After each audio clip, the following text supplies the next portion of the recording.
Et il y avait conseil communal également à Étain-Pouilly hier soir et il n'y a été pratiquement question que de démission et de remplacement. Une véritable chaise musicale suite à la démission d'Emilienne Van de Kerkhove, l'échevine de la culture, de l'enseignement et de l'agriculture.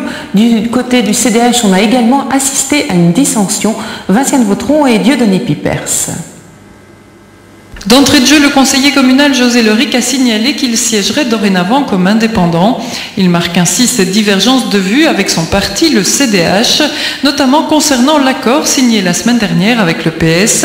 Ce dernier prévoit une entrée du CDH dans la majorité contre d'autres mandats paracommunaux.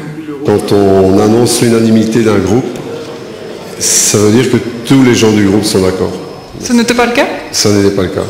Vous n'étiez pas d'accord avec ce plan ? Je n'étais pas d'accord avec le plan. Je n'étais pas d'accord que ce plan se fasse maintenant, 9 mois après les élections. C'est donc en âme et conscience et sans en avertir son groupe au préalable que José Leric a pris la décision de se détacher du groupe CDH. J'en tire aucune gloire, aucun avantage, mais comme on dit, je suis droit dans mes bottes. Vis-à-vis des électeurs, je le joue franc jeu, c'est tout.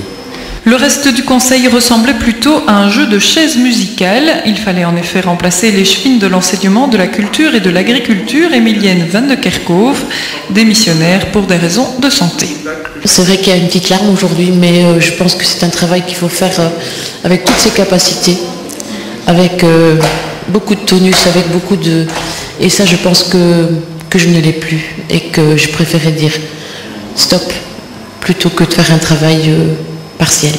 C'est Christian Olmar qui devient donc le 4e échevin, jusque-là président du CPAS. Il sera en charge des finances de la commune et des sports. C'est un nouveau défi pour moi. Je n'ai pas l'habitude, j'avais la charge des finances. Maintenant, j'en deviens l'échevin, ainsi que l'échevin des sports. Donc c'est tout un nouveau métier à apprendre. Christian Olmar sera lui remplacé à la tête du CPAS par Joëlle Delmeule, jusqu'ici vice-présidente. En prenant la charge du CPAS, elle devient aussi la femme du collège. J'entends avec notre équipe assurer toujours un dynamisme. Le CPAS est un lieu de rencontre, un lieu d'initiative où on parle de partenariat, où on œuvre en partenariat. Toutes les idées sont bonnes à entendre.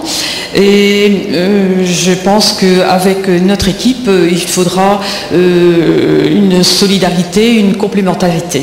Enfin, c'est Freddy Douillet qui siégera dorénavant à la place de Joëlle Delmeule au conseil communal. Ce retraité de la SNCB originaire de Bailleul avait obtenu 240 voix aux élections communales.